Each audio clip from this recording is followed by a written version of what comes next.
Imagine a large, robust, often silent man, so engrossed in his thoughts that his fellow students nicknamed him the dumb ox. Can you imagine him? Well, this ox would become one of history's most brilliant minds, whose influence would resonate for centuries. We're talking about St. Thomas Aquinas. But one day, his teacher, St. Albert the Great, upon reading his notes, prophesied, "You call him the dumb ox, but this ox will one day fill the world with his bellowing." And boy, did he! His writings, his way of understanding faith and reason, and his testimony of life continued to move millions. But what led this intellectual giant to consider all his monumental work, the famous Summa Theologica, as straw at the end of his life? That's a story that speaks not only of a brilliant mind, but of a heart deeply in love with God.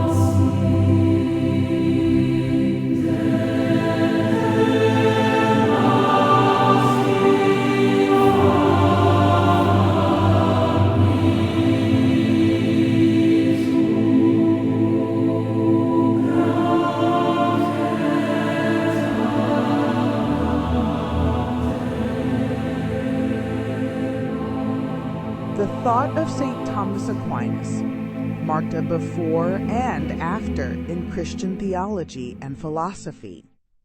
He is considered the main representative of scholasticism, a philosophical current that sought to integrate reason with faith.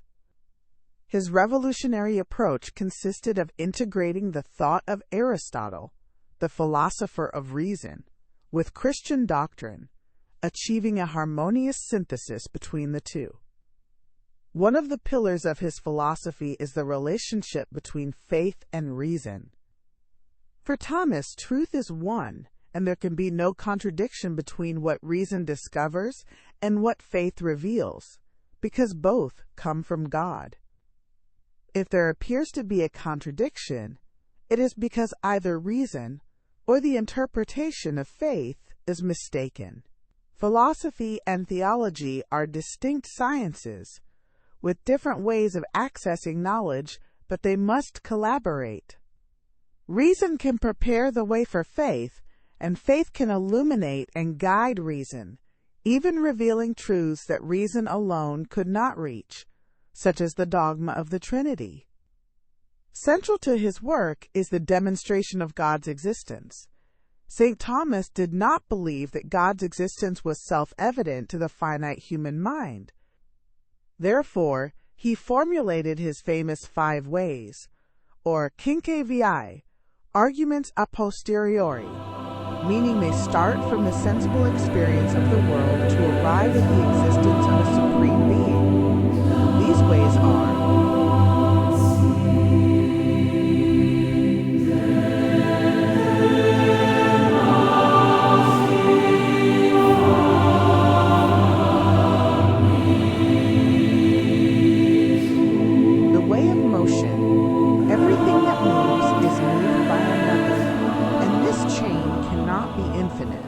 there must exist a first unmoved mover, and that is God. The way of efficient cause. Nothing is the cause of itself. All efficient causes have a prior cause.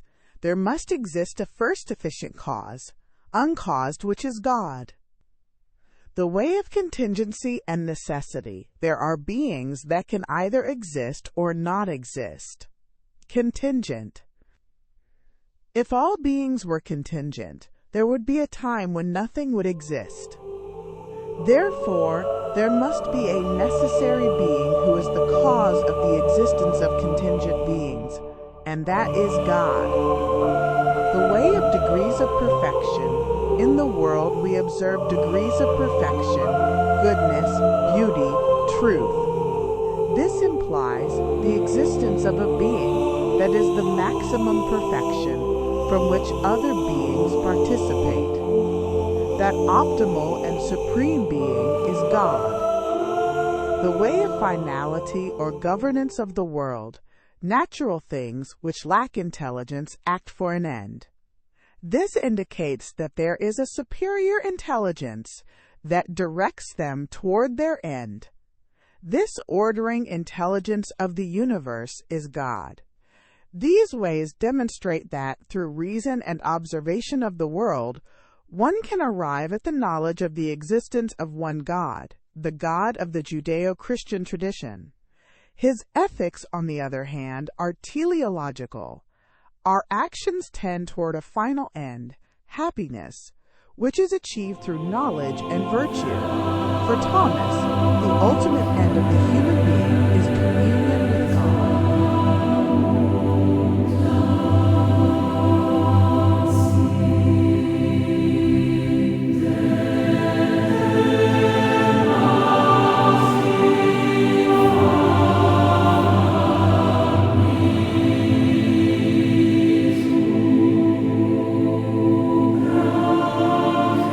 The legacy of St. Thomas Aquinas is immense and endures to this day.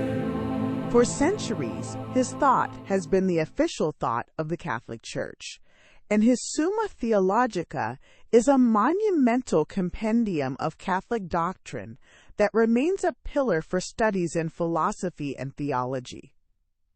He was declared a Doctor of the Church by Pope Pius V in 1567, and Leo XIII proclaimed him patron of all Catholic universities and schools in 1880.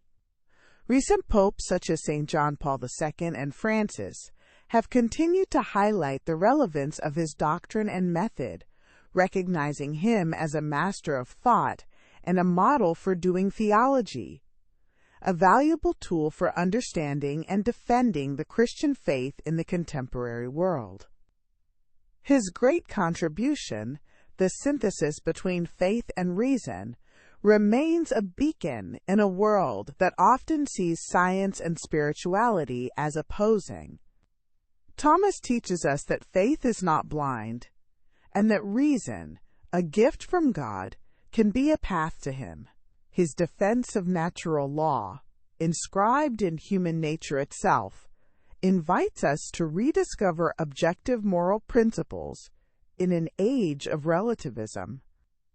But beyond his intellectual genius, what truly makes St. Thomas's testimony so powerful, especially for young and middle-aged people seeking a sense of purpose, is his profound experience of faith.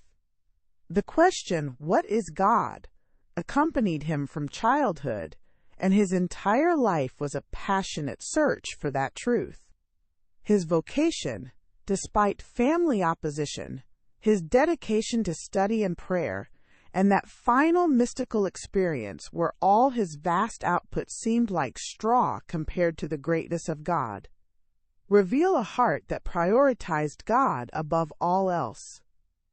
When the crucifix asked him, "You have spoken well of me, Thomas. What will be your reward?" his answer echoed his entire life, "Nothing but you, Lord." This testimony of total surrender, of a wise man who recognized his limitations before the mystery, reminds us that true wisdom is not just accumulating knowledge, but loving and seeking God with one's whole being. In a world full of distractions and superficial pursuits, St. Thomas invites us to a life of purpose, of seeking truth, and, above all, of a personal encounter with the love that encompasses everything. His life is a reminder that faith is not a refuge for weak minds, but the culmination of audacious reason and a courageous heart.